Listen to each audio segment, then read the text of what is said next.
So yan guys, nag-start na silang para sa Christmas decoration. Lahat ng pula na nakatapon.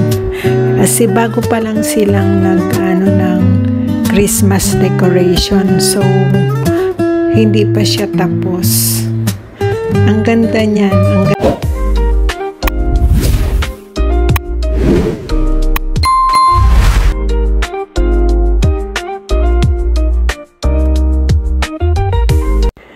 Hello guys!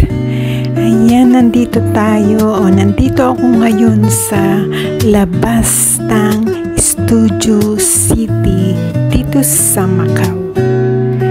Yan guys, medyo gabi na. At ayan, samahan nyo ako na tuklasin natin kung ano ang meron sa loob ng sa loob ng Studio City. Tara guys, pasok tayo. Yan sa bungad pa lang. Ayan, may resto na kung gusto mong kumain. Yan.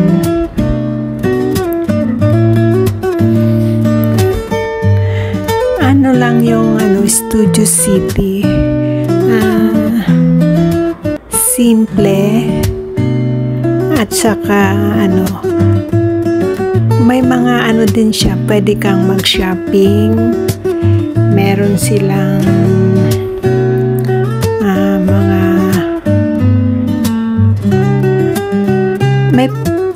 meron diyang Ferris wheel. Naiiba yung Ferris wheel nila, kaya lang hindi siya makita pagkagabi. Mas maganda sa araw kasi nasa taas talaga siya. Tapos kung gusto mo ma-experience, sasakay ka, may bayad. Hindi ko lang alam kung magkano kasi hindi ko pa siya na-try. So yan, lakad-lakad lang tayo, mag-window shopping. Andito lang kasi ako sa ground floor. Yung Ferris wheel ata is nasa second. Sasakay ka na sa second floor. Doon ka kukuha ng ticket at bago ka sumakay. Pero nasa siya, parang mataas nakita ko siya. Ayun guys, ang simple lang ng kanilang floor. May McDo din. Actually, ang dami niyang food court. And I think maganda din yung parang pinaka-resort nila. Ma-experience mo yung resort. Maganda siya. Sabi lang ng mga amo ko kasi na-experience nila. Nag-check-in sila dyan. Kasama yung anak. Kaya yun. So yung floor nila napaka-simple lang, di ba? So yan guys, nag-start na silang para sa Christmas decoration. Lahat ng pula na nakatapon. Kasi bago pa lang silang ng Christmas decoration. So hindi pa siya tapos. Ang ganda niyan, ang ganda ng Christmas tree niya. Hindi ko lang alam kung ano pa yung mga Christmas decoration nila kasi malawak din halos na nila yung gitna. Yung nilalakaran ko kasi yan na yung pinaka-center nila.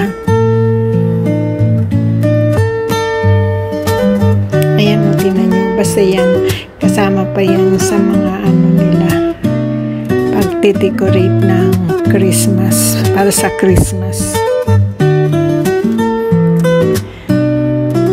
So yan lang guys, lakad-lakad lang. O yan, restaurant din. Kung gusto mong kumain, ayan.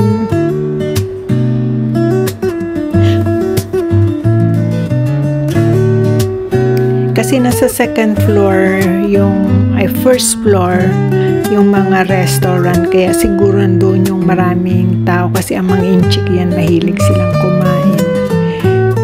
Yan. Ang lawak niyan, dati may mga naka-decorate dyan na pwede ka mag-picture.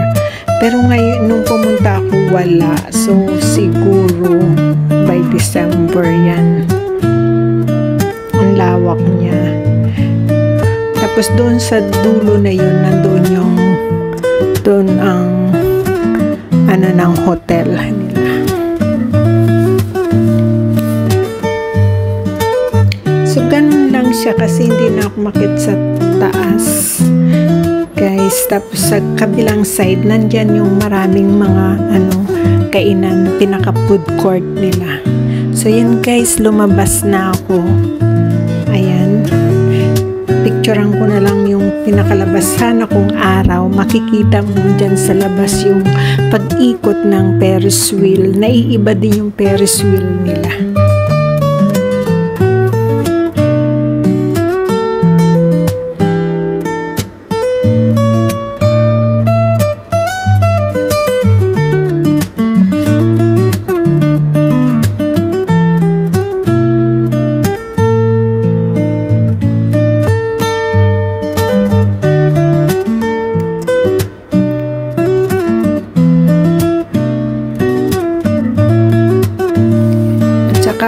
Medyo yan, eto na yung pinaka nila.